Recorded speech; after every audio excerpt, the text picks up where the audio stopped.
Hello students, last ವಿಡಿಯೋದಲ್ಲಿ ನಾವು branch ಅಕೌಂಟ್ನ ಪ್ರಿಪೇರ್ ಮಾಡೋದು ಕಾಸ್ಟ್ ಬೇಸಿಸ್ ಮೇಲೆ ನಾವು ತಿಳ್ಕೊಂಡಿದ್ವಿ. ಈ ಒಂದು ವಿಡಿಯೋದಲ್ಲಿ ಬ್ರಾಂಚ್ ಅಕೌಂಟ್ನ ಇನ್ವಾಯ್ಸ್ ಪ್ರೈಸ್ ಬೇಸಿಸ್ ಮೇಲೆ ಪ್ರಿಪೇರ್ ಮಾಡೋದ್ರ ಬಗ್ಗೆ ನಾವು ಇವತ್ತು ಡಿಸ್ಕಷನ್ ಮಾಡೋಣ.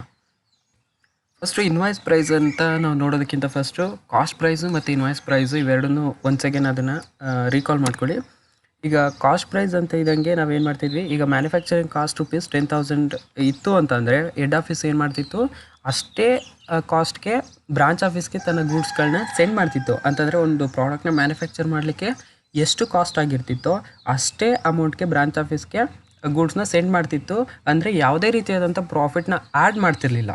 ಸೊ ಯಾವುದೇ ರೀತಿಯಾದಂಥ ಪ್ರಾಫಿಟ್ನ ಆ್ಯಡ್ ಮಾಡ್ದೇ ಆ ಗೂಡ್ಸ್ನ ಸೆಂಡ್ ಮಾಡ್ತಿದೆ ಅಂತಂದರೆ ಅದನ್ನು ನಾವು ಕಾಸ್ಟ್ ಪ್ರೈಸ್ ಬೇಸಿಸ್ ಅಂತ ನಾವು ಹೇಳ್ತಿದ್ವಿ.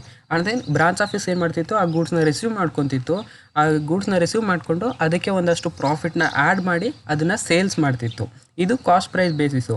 ಈ ಕಾಸ್ಟ್ ಪ್ರೈಸ್ ಬೇಸಿಸಲ್ಲಿ ಎಂಟ್ರೀಸ್ಗಳು ಏನಾಗ್ತಿತ್ತು, ಈಗ ನಾವು ಡೆಟಾರ್ ಸೈಡಲ್ಲಿ ಏನಾಗ್ತಿದ್ವಿ, ಹೆಡ್ ಆಫೀಸಿಂದ ಬ್ರಾಂಚ್ ಆಫೀಸ್ಗೆ ಏನೇನೆಲ್ಲ ಟ್ರಾನ್ಸಾಕ್ಷನ್ಸ್ ಆಗ್ತಿತ್ತೋ ಅದನ್ನು ನಾವು ಡೆಬಿಟ್ ಸೈಡಲ್ಲಿ ನಾವು ಬರಿತಿದ್ವಿ. ಈಗ ಇದೇ ಎಂಟ್ರಿನ ನಾವು ಎಂಟ್ರಿ ಮಾಡೋದಾದರೆ the head office sent the goods to branch, ಅಂದರೆ ಹೆಡ್ ಆಫೀಸಿಂದ ಬ್ರಾಂಚ್ಗೆ ಗೂಡ್ಸ್ ಸೆಂಟ್ ಆಗ್ತಿದೆ ಅಂತಂದರೆ ಡೆಬಿಟ್ ಸೈಡಲ್ಲಿ ನಾವು ಏನು ಎಂಟ್ರಿ ಆಗ್ತಿದ್ವಿ, to goods sent to branch ಅಂತ ಹಾಕ್ಬಿಟ್ಟು ₹10,000 ಎಂಟ್ರಿ ಮಾಡ್ತಿದ್ವಿ. ಆ್ಯಂಡ್ ದೆನ್ ಕ್ರೆಡಿಟ್ ಸೈಡಲ್ಲಿ ಏನಾಗ್ತಿತ್ತು, ಬ್ರಾಂಚ್ ಆಫೀಸಿಂದ ಹೆಡ್ ಆಫೀಸ್ಗೆ ಏನೇನೆಲ್ಲ ಟ್ರಾನ್ಸಾಕ್ಷನ್ಸ್ ಆಗ್ತಿತ್ತೋ ಅದನ್ನು ನಾವು ಕ್ರೆಡಿಟ್ ಸೈಡಲ್ಲಿ ಎಂಟ್ರಿ ಮಾಡ್ತಾ ಹೋಗ್ತಿದ್ವಿ. ಈಗ ಇದೇ ಪ್ರಾಬ್ಲಮ್ನ ನಾವು ಎಂಟ್ರಿ ಮಾಡೋದಾದರೆ branch office sale the goods at ₹12,000. ಈಗ ಬ್ರಾಂಚ್ ಆಫೀಸು ಗೂಡ್ಸ್ನ ₹12,000 ಸೆಲ್ ಮಾಡಿದೆ ಅಂತ ಅಂದರೆ ಈಗ ಬೈ ಸೇಲ್ಸ್ ಅಂತ ಹಾಕ್ಬಿಟ್ಟು 12,000 ಆಗ್ತಿದ್ವಿ. ಈಗ ನಾವು ಪ್ರಾಫಿಟ್ನ ನಾವು ಕ್ಯಾಲ್ಕುಲೇಟ್ ಮಾಡೋದಾದರೆ ಈ ಪ್ರಾಬ್ಲಮ್ದು ಟು ಪ್ರಾಫಿಟ್ ಆರ್ ಲಾಸ್ ₹2,000 ಆಗ್ತಿತ್ತು. ಇದು cost price basis. But invoice price ಬೇಸಿಸಲ್ಲಿ ಯಾವ ರೀತಿ ಎಫೆಕ್ಟ್ ಆಗುತ್ತೆ ಅಂತಂದರೆ, ಈಗ manufacturing cost ₹10,000 and then the head office sent the goods to branch for ₹12,000 with 2,000 profit. ಈಗ ಹೆಡ್ ಆಫೀಸ್ ಏನು ಮಾಡ್ತಿದೆ, ತನ್ನ ಪ್ರಾಡಕ್ಟ್ನ ಮ್ಯಾನುಫ್ಯಾಕ್ಚರಿಂಗ್ನ ಮಾಡಲಿಕ್ಕೆ ಆಗಿರುವಂಥ ಕಾಸ್ಟ್ ಎಷ್ಟು ಅಂತಂದರೆ ₹10,000. ಆ ಗೂಡ್ಸ್ನ ಬ್ರಾಂಚ್ ಆಫೀಸ್ಗೆ ಸೆಂಡ್ ಮಾಡುವಾಗ ಇವರು ಒಂದಷ್ಟು ಪ್ರಾಫಿಟ್ನ ಆ್ಯಡ್ ಮಾಡಿ ಟ್ರಾನ್ಸ್ಫರ್ ಮಾಡ್ತಿದ್ದಾರೆ. ಎಷ್ಟು ಅಂತಂದರೆ ₹2,000 ಪ್ರಾಫಿಟ್ನ ಆ್ಯಡ್ ಮಾಡಿ ಆ ಗೂಡ್ಸ್ನ ಬ್ರಾಂಚ್ ಆಫೀಸ್ಗೆ ಸೆಂಡ್ ಮಾಡ್ತಿರುವಂಥದ್ದು. ಅಂದರೆ ಕಾಸ್ಟ್ ಪ್ರೈಸ್ ಬೇಸಿಸ್ ಮೆಥಡಲ್ಲಿ ಹೆಡ್ ಆಫೀಸ್ನವರು ಯಾವುದೇ ರೀತಿಯಾದಂಥ ಪ್ರಾಫಿಟ್ನ ಆ್ಯಡ್ ಮಾಡ್ತಿರಲಿಲ್ಲ. ಬಟ್ ಇನ್ವಾಯ್ಸ್ ಪ್ರೈಸ್ ಅಂತ ನಾವು ಹೇಳಬೇಕು ಅಂತಂದರೆ ಹೆಡ್ ಆಫೀಸ್ನವರೇ ಒಂದಷ್ಟು ಪ್ರಾಫಿಟ್ನ ಆ್ಯಡ್ ಮಾಡಿ ಗೂಡ್ಸ್ನ ಸೆಂಡ್ ಮಾಡ್ತಿದ್ದಾರೆ ಅಂತಂದರೆ ಅದನ್ನು ನಾವು ಇನ್ವಾಯ್ಸ್ ಪ್ರೈಸ್ ಅಂತ ಹೇಳ್ತಿದ್ವಿ. ಈಗ ನೆಕ್ಸ್ಟ್ ಬ್ರಾಂಚ್ ಆಫೀಸ್ ಏನು ಮಾಡುತ್ತೆ, branch office sale the goods at ₹13,000 including 1,000 profit. ಈಗ ಫಸ್ಟು ಏನು ಮಾಡ್ತಾರೆ, ಹೆಡ್ ಆಫೀಸ್ನವರೇ ಒಂದಷ್ಟು ಪ್ರಾಫಿಟ್ನ ಆ್ಯಡ್ ಮಾಡಿ ಗೂಡ್ಸ್ನ ಸೆಂಡ್ ಮಾಡಿದ್ದಾರೆ. ಈಗ ಬ್ರಾಂಚ್ ಆಫೀಸ್ನವರು ಆ ಗೂಡ್ಸ್ನ ರಿಸೀವ್ ಮಾಡಿಕೊಂಡು ಅದಕ್ಕೆ ಇವರು ಒಂದಷ್ಟು ಪ್ರಾಫಿಟ್ನ ಆ್ಯಡ್ ಮಾಡಿ ಸೇಲ್ ಮಾಡ್ತಾ ಹೋಗ್ತಾರೆ. ಆಗ 13,000 ಆಗುತ್ತೆ. ಈಗ ಇದನ್ನೇ ನಾವು ಕಾಸ್ಟ್ ಪ್ರೈಸ್ ಬೇಸಿಸ್ ಮೇಲೆ ನಾವು ಎಂಟ್ರಿ ಏನಾದರೂ ಆಗ್ತೀವಿ ಅಂತಂದರೆ ಯಾವ ರೀತಿ ಎಫೆಕ್ಟ್ ಆಗುತ್ತೆ ಅಂತ. ಈಗ ನಾವು ಯಾವ ರೀತಿ ಎಂಟ್ರಿ ಮಾಡ್ತೀವಿ ಬ್ರಾಂಚ್ ಅಕೌಂಟಲ್ಲಿ, ಈಗ ಡೆಟಾರ್ ಸೈಡಲ್ಲಿ to goods sent to the branch ಅಂತ ಹಾಕ್ತಿದ್ವಿ. ಈಗ ₹12,000 ಎಂಟ್ರಿ ಮಾಡಿದ್ವಿ. ಈಗ ನೆಕ್ಸ್ಟು ಕ್ರೆಡಿಟ್ ಸೈಡಲ್ಲಿ ಏನಾಗುತ್ತೆ, ಈಗ ಬೈ ಸೇಲ್ಸ್ ಎಷ್ಟಾಗಿದೆ, ₹13,000 ಸೇಲ್ ಮಾಡಿರುವಂಥದ್ದು. ಈಗ ಪ್ರಾಫಿಟ್ ಎಷ್ಟು ಅಂತ ಅಂದರೆ ₹1,000 ಪ್ರಾಫಿಟ್ ಅಂತ ನಾವೇನಾದರೂ ಹೇಳೋದಾದರೆ ಇದು ದಟ್ ಈಸ್ ರಾಂಗ್. ಇದು ₹1,000 ಈ ಕಂಪ್ನಿಗೆ ಪ್ರಾಫಿಟ್ ಆಗಿರೋದಿಲ್ಲ. ಏನಕ್ಕೆ ಅಂತಂದರೆ ಇದು ಪ್ರಾಫಿಟ್ ಅಂಡರ್ ಸ್ಟೇಟ್ ಆಗ್ತಿದೆ. ಏನಕ್ಕೆ ಅಂತಂದರೆ ಹೆಡ್ ಆಫೀಸ್ನವರು ಆಲ್ರೆಡಿ ₹2,000 ಪ್ರಾಫಿಟ್ನ ಆ್ಯಡ್ ಮಾಡಿದ್ದಾರೆ. ನಾವು ಕಾಮನ್ ಆಗಿ ನಾವು ಯೋಚನೆ ಮಾಡೋದಾದರೆ ಈಗ ಹೆಡ್ ಆಫೀಸ್ನವರು ₹2,000 ಪ್ರಾಫಿಟ್ ಆ್ಯಡ್ ಮಾಡಿದ್ದಾರೆ ಫಸ್ಟೇ ಅಲ್ವಾ. ಆ್ಯಂಡ್ ದೆನ್ ನೆಕ್ಸ್ಟು ಬ್ರಾಂಚ್ ಆಫೀಸ್ನವ್ರು ಏನು ಮಾಡ್ತಿದ್ದಾರೆ, ಅವರು ಒಂದಷ್ಟು ₹1,000 ಅಷ್ಟು ಪ್ರಾಫಿಟ್ನ ಆ್ಯಡ್ ಮಾಡಿದ್ದಾರೆ. ಈಗ ನಾವು ಕಾಮನ್ ಆಗಿ ಹೇಳೋದಾದರೆ ಟೋಟಲ್ ಹೆಡ್ ಆಫೀಸ್ಗೆ ಪ್ರಾಫಿಟ್ ಎಷ್ಟಾಯಿತು ಅಂತಂದರೆ 3,000 ಪ್ರಾಫಿಟ್ ಆಯಿತು ಅಂತ ಹೇಳಬೇಕು.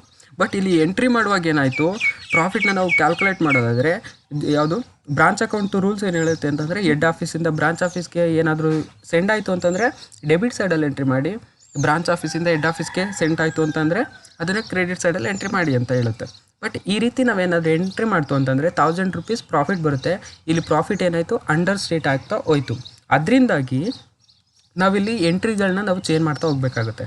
ಇಲ್ಲಿ ನೋಡಿ, ಈಗ ನಾವು ಈ ರೀತಿ ಎಂಟ್ರಿ ಆಗ್ತಾಗ ಮಾತ್ರ ನಾವು ಎಕ್ಸಾಕ್ಟ್ ಪ್ರಾಫಿಟ್ನ ನಾವು ಹೇಳಲಿಕ್ಕೆ ಸಾಧ್ಯ. ಯಾವ ರೀತಿ ಅದು ಎಂಟ್ರಿ ಅಂತ ಅಂದರೆ, ಈಗ ಫಸ್ಟ್ ಏನು ಮಾಡಬೇಕು, ಡೆಬಿಟ್ ಸೈಡಲ್ಲಿ to goods sent to the branch ₹12,000 entry ಮಾಡಿದ್ವಿ. And then by sales 13,000. And then ಒಂದು ಎಕ್ಸ್ಟ್ರಾ ಎಂಟ್ರಿ ಆಗುತ್ತೆ ಬೈ ಸ್ಟಾಕ್ ರಿಸರ್ವ್ ಅಂತ ಹಾಕಿ ಬ್ರಾಕೆಟಲ್ಲಿ ಲೋಡಿಂಗ್ ಚಾರ್ಜ್ ಅಂತ ನಾವು ತೋರಿಸ್ಬೇಕು. ಈಗ ಸ್ಟಾಕ್ ರಿಸರ್ವ್ ಅಥವಾ ಲೋಡಿಂಗ್ ಚಾರ್ಜ್ ಅಂತ ಎಷ್ಟು ಹಾಕಿದ್ದಾರೆ ಹೆಡ್ ಆಫೀಸ್ನವರು 2000 ರುಪೀಸ್ನ ಲೋಡಿಂಗ್ ಚಾರ್ಜ್ನ ಮಾಡಿದ್ದಾರೆ. ಅಂದರೆ ಪ್ರಾಫಿಟ್ನ ಇವರು ಹೆಡ್ ಆಫೀಸ್ನವರು ಆ್ಯಡ್ ಮಾಡಿದ್ದಾರೆ ಅಂತ. ಆ 2000ನ ನಾವಿಲ್ಲಿ ಸಪ್ರೇಟು ಎಂಟ್ರಿನ ನಾವು ತೋರಿಸಿದ್ರೆ ಎಕ್ಸಾಕ್ಟಾಗಿ ಹೆಡ್ ಆಫೀಸ್ಗೆ ಪ್ರಾಫಿಟ್ ಎಷ್ಟು ಆಗ್ತಿದೆ ಅನ್ನುವಂಥದ್ದು ನಮಗೆ ಕರೆಕ್ಟಾಗಿ ಗೊತ್ತಾಗುತ್ತೆ. ಸೊ ಈ ಲೋಡಿಂಗ್ ಚಾರ್ಜಿಗೆ ಸಂಬಂಧಪಟ್ಟಂತೆ ನೀವು ಟ್ರಾನ್ಸಾಕ್ಷನ್ಸ್ಗಳನ್ನ ನಾವು ಯಾವ ರೀತಿ ಎಂಟ್ರಿ ಮಾಡೋದು ಅಂತ ನೀವು ಎಕ್ಸಾಕ್ಟಾಗಿ ತಿಳ್ಕೊಂಡ್ರೆ ಈ branch accounting invoice price basis ಮೇಲೆ ಈಸಿಯಾಗಿ ನೀವು ಸಾಲ್ವ್ ಮಾಡ್ತಾ ಹೋಗಬಹುದು. ಅಂದರೆ ಈ ಇನ್ವಾಯ್ಸ್ ಪ್ರೈಸ್ ಬೇಸಿಸಲ್ಲಿ ಈ ಲೋಡಿಂಗ್ ಚಾರ್ಜು ಎಫೆಕ್ಟ್ ಆಗುವಂಥದ್ದು ಟೋಟಲು 4 ಎಂಟ್ರೀಸ್ಗಳಿಗೆ. ಒಂದು ಓಪನಿಂಗ್ ಸ್ಟಾಕಿಗೆ ಎಫೆಕ್ಟ್ ಆಗ್ತಾ ಹೋಗುತ್ತೆ, ಅಂದರೆ ಕ್ಲೋಸಿಂಗ್ ಸ್ಟಾಕಿಗೆ ಎಫೆಕ್ಟ್ ಆಗ್ತಾ ಹೋಗುತ್ತೆ. Goods sent to the branch ಅಂತ ಏನಾದರೂ ಎಂಟ್ರಿ ಇತ್ತು ಅಂತಂದರೆ ಆ ಎಂಟ್ರಿಗೆ ಈ ಲೋಡಿಂಗ್ ಚಾರ್ಜು ಎಫೆಕ್ಟ್ ಆಗುತ್ತೆ. And then goods return by branch ಏನಾದರೂ ಗೂಡ್ಸ್ನ ರಿಟರ್ನ್ ಮಾಡ್ತಿತ್ತು ಅಂತಂದರೆ ಆ ಎಂಟ್ರಿಗೂ ಕೂಡ ಈ ಲೋಡಿಂಗ್ ಚಾರ್ಜು ಎಫೆಕ್ಟ್ ಆಗ್ತಾ ಹೋಗುತ್ತೆ. ಸೊ ನಾವು ಈ 4 ಎಂಟ್ರಿಗೂ ಕೂಡ ನಾವು ಲೋಡಿಂಗ್ ಚಾರ್ಜ್ನ ಕ್ಯಾಲ್ಕುಲೇಟ್ ಮಾಡಿ ಸಪ್ರೇಟು ಎಂಟ್ರಿನ ನಾವು ತೋರಿಸ್ತಾ ಹೋಗಬೇಕು. ಈಗ ಫಾರ್ ಎಕ್ಸಾಂಪಲ್ ಈಗ ನಾವು ಓಪನಿಂಗ್ ಬ್ಯಾಲೆನ್ಸ್ನ ನಾವು ಡೆಬಿಟ್ ಸೈಡಲ್ಲಿ ಬರೆದ್ವಿ ಅಂತಂದರೆ ಇಲ್ಲಿ 10,000 ರುಪೀಸ್ ಏನೋ ಕೊಟ್ಟಿದ್ದ ಅಂತಂದರೆ ಅವನು ಈ ಓಪನಿಂಗ್ ಸ್ಟಾಕಿಗೆ ಹೆಡ್ ಆಫೀಸು ಎಷ್ಟು ಪ್ರಾಫಿಟ್ನ ಆ್ಯಡ್ ಮಾಡಿದ್ದಾನೆ ಅಂತ ನಾವು ಕ್ಯಾಲ್ಕುಲೇಟ್ ಮಾಡಿ ಸ್ಟಾಕ್ ರಿಸರ್ವ್ ಅಂತ ನಾವು ಕ್ರೆಡಿಟ್ ಸೈಡಲ್ಲಿ ನಾವು ತೋರಿಸ್ತಾ ಹೋಗಬೇಕು. ಲೋಡಿಂಗ್ ಆನ್ ಓಪನಿಂಗ್ ಸ್ಟಾಕ್ ಅಂತ ಹೇಳಿ ಎಷ್ಟು ಪ್ರಾಫಿಟ್ನ ಆ್ಯಡ್ ಮಾಡಿದ್ದಾನೆ ಅಂತ. ಈಗ for example opening stock 10,000 rupees ಇರುತ್ತೆ, ಹೆಡ್ ಆಫೀಸು ಅವನು 2,000 ರುಪೀಸ್ನ ಪ್ರಾಫಿಟ್ನ ಆ್ಯಡ್ ಮಾಡಿದ್ದಾನೆ ಅಂತಂದರೆ ಇಲ್ಲಿ ಓಪನಿಂಗ್ ಸ್ಟಾಕು 12,000ನ ಬರೀಬೇಕು. ಅದ್ರ ಮೇಲೆ ಅಲ್ಲಿ ಪ್ರಾಫಿಟ್ನ ಎಷ್ಟು ಆ್ಯಡ್ ಮಾಡಿದ್ದಾನೆ ಅಂತಂದರೆ 2,000 ರುಪೀಸ್ನ ನಾವು ಇಲ್ಲಿ ಲೋಡಿಂಗ್ ಚಾರ್ಜ್ ಅಂತ ನಾವು ತೋರಿಸ್ಬೇಕು, ಅಥವಾ ಸ್ಟಾಕ್ ರಿಸರ್ವ್ ಅಂತ ಹೇಳಿ ಬ್ರಾಕೆಟಲ್ಲಿ ಲೋಡಿಂಗ್ ಅಂತ ನಾವು ಹೇಳುವಂಥದ್ದು. ಆ್ಯಂಡ್ ದೆನ್ ನೆಕ್ಸ್ಟು ಕ್ಲೋಸಿಂಗ್ ಸ್ಟಾಕಲ್ಲೂ ಅಷ್ಟೇ. ಕ್ಲೋಸಿಂಗ್ ಸ್ಟಾಕ್ನ ಎಷ್ಟು ಕೊಟ್ಟಿರ್ತಾನೆ ಅಷ್ಟನ್ನು ನೀವು ಇಲ್ಲಿ ಎಂಟ್ರಿ ಮಾಡ್ತೀರಾ, ಅದೇ ಆಪೋಸಿಟ್ ಎಂಟ್ರಿ ಆಗುತ್ತೆ ಲೋಡಿಂಗ್ ಚಾರ್ಜು. ಈಗ ಓಪನಿಂಗ್ ಸ್ಟಾಕ್ನ ನೀವು ಎಲ್ಲಿ ಎಂಟ್ರಿ ಮಾಡಿದ್ರಿ ಅದ್ರದ್ದು ಲೋಡಿಂಗ್ ಚಾರ್ಜು ಆಪೋಸಿಟ್ ಎಂಟ್ರಿ ಮಾಡಿದ್ರಿ, ಅಂದರೆ ಇದು ಡೆಬಿಟ್ ಸೈಡಲ್ಲಿ ಎಂಟ್ರಿ ಮಾಡಿದರೆ ಅದ್ರದ್ದು ಲೋಡಿಂಗ್ ಚಾರ್ಜು ಕ್ರೆಡಿಟ್ ಸೈಡಲ್ಲಿ ಎಂಟ್ರಿ ಮಾಡ್ತಾ ಹೋಗಬೇಕು. And then closing stock credit ಸೈಡಲ್ಲಿ ಬರಿತಾ ಹೋಗ್ತೀರಾ, ಅದ್ರದ್ದು ಲೋಡಿಂಗ್ ಚಾರ್ಜು ಡೆಬಿಟ್ ಸೈಡಲ್ಲಿ ಎಂಟ್ರಿ ಮಾಡ್ತಾ ಹೋಗಬೇಕು. ಇಲ್ಲ ಅಂದರೆ ಪ್ರಾಫಿಟ್ಟು ಅಂಡರ್ ಸ್ಟೇಟ್ ಆಗ್ತಾ ಹೋಗುತ್ತೆ. And the goods sent to the goods head ಆಫೀಸಿಂದ ಬ್ರಾಂಚ್ ಆಫೀಸ್ಗೆ ಸೆಂಡ್ ಆಗ್ತಿದೆ ಅಂತಂದರೆ ಏನು ಮಾಡ್ತಿದ್ರಿ, ಡೆಬಿಟ್ ಸೈಡಲ್ಲಿ ಎಂಟ್ರಿ ಮಾಡ್ತಿದ್ರಿ ಗೂಡ್ಸ್ ಸೆಂಟ್ ಟು ಬ್ರಾಂಚ್ ಅಂತ. ಈ ಗೂಡ್ಸ್ ಸೆಂಟ್ ಟು ಬ್ರಾಂಚ್ ಅನ್ನುವಂಥ ಗೂಡ್ಸ್ದು ನೀವು ಪ್ರಾಫಿಟ್ ಅಥವಾ ಲೋಡಿಂಗ್ ಚಾರ್ಜ್ನ ನೀವು ಅದರ ಆಪೋಸಿಟ್ ಎಂಟ್ರಿಲಿ ನೀವು ತೋರಿಸ್ತಾ ಹೋಗಬೇಕು. ಗೂಡ್ಸ್ ಸೆಂಟ್ ಟು ಬ್ರಾಂಚ್ ಅಂತ ಬ್ರಾಕೆಟಲ್ಲಿ ಲೋಡಿಂಗ್ ಕ್ಯಾಲ್ಕುಲೇಟ್ ಮಾಡಬೇಕು, ಅದರದ್ದು ಸಪ್ರೇಟ್ ಎಂಟ್ರಿನ ನೀವು ಹಾಕ್ತಾ ಹೋಗಬೇಕು. And then goods return by branch ಅಂತಂದರೆ ನೀವು ಯಾವ ಸೈಡ್ ಎಂಟ್ರಿ ಮಾಡ್ತಿದ್ರಿ, ಕ್ರೆಡಿಟ್ ಸೈಡಲ್ಲಿ ಎಂಟ್ರಿ ಮಾಡ್ತಾ ಹೋಗ್ತಿದ್ರಿ. ಅದ್ರದ್ದು ಆಪೋಸಿಟ್ ಎಂಟ್ರಿ ಲೋಡಿಂಗ್ ಚಾರ್ಜದು, ಅಂದರೆ ರಿಟರ್ನ್ ಮಾಡಿರುವಂಥ ಗೂಡ್ಸ್ದು ಲೋಡಿಂಗ್ ಚಾರ್ಜು ಅಥವಾ ಅದರಲ್ಲಿರುವಂಥ ಪ್ರಾಫಿಟ್ನ ನೀವು ಕ್ಯಾಲ್ಕುಲೇಟ್ ಮಾಡಿಬಿಟ್ಟು ನೀವು ಅದ್ರದ್ದು ಆಪೋಸಿಟ್ ಎಂಟ್ರಿನಲ್ಲಿ ನೀವು ಲೋಡಿಂಗ್ ಚಾರ್ಜ್ ಅಂತ ನೀವು ಎಂಟ್ರಿ ಮಾಡ್ತಾ ಹೋಗಬೇಕು. ಇದು ಲೋಡಿಂಗ್ ಚಾರ್ಜ್ ಎಫೆಕ್ಟ್ ಆಗುವಂಥದ್ದು ಇವು 4 ಎಂಟ್ರೀಸ್ಗೆ ಮಾತ್ರ. Opening stock, closing stock, goods sent to the branch and then goods return by the branch. ಇವು 4 ಎಂಟ್ರಿದು ನೀವು ಕಾಮನ್ ಆಗಿ ನೀವು ಎಂಟ್ರಿ ಆಗ್ತೀರಾ. ಓಪನಿಂಗ್ ಸ್ಟಾಕ್ ಎಲ್ಲಿ ಬರುತ್ತೆ, ಕ್ಲೋಸಿಂಗ್ ಸ್ಟಾಕ್ ಎಲ್ಲಿ ಬರುತ್ತೆ, goods sent to the branch ಎಲ್ಲಿ ಬರುತ್ತೆ, ಗೂಡ್ಸ್ ರಿಟರ್ನ್ ಬೈ ಬ್ರಾಂಚ್ ಎಲ್ಲಿ ಬರುತ್ತೆ ಅನ್ನೋದು ನಿಮ್ಗೆ ಆಲ್ರೆಡಿ ನಿಮ್ಗೆ ಕಾಮನಾಗಿ ಗೊತ್ತು. ಜಸ್ಟ್ ಈ ಲೋಡಿಂಗ್ ಚಾರ್ಜ್ನ ನೀವು ಕ್ಯಾಲ್ಕುಲೇಟ್ ಮಾಡಿ ಅದ್ರದ್ದು ಆಪೋಸಿಟಲ್ಲಿ ನೀವು ಎಂಟ್ರೀಸ್ಗಳನ್ನ ಎಂಟ್ರಿ ಮಾಡಿದ್ರೆ ಇದು ಇನ್ವಾಯ್ಸ್ ಪ್ರೈಸ್ ಬೇಸಿಸ್ ಮೇಲೆ ನಿಮ್ಮದು ಪ್ರಾಬ್ಲಮ್ಮು ಕಂಪ್ಲೀಟಾಗಿ ಮುಗಿಯುತ್ತೆ. ಈಗ ಒಂದು ಎಕ್ಸಾಂಪಲ್ನ ನೀವು ನೋಡಿ. ಒಂದು ಪ್ರಾಬ್ಲಮ್ ನಂಬರ್ 3 ಆಲ್ರೆಡಿ ಲಾಸ್ಟ್ ವಿಡಿಯೋದಲ್ಲಿ ಪ್ರಾಬ್ಲಮ್ ಒಟ್ಟು 2 ನೀವು ಕ್ಯಾಲ್ಕುಲೇಟ್ ಮಾಡಿದ್ದೀರಾ.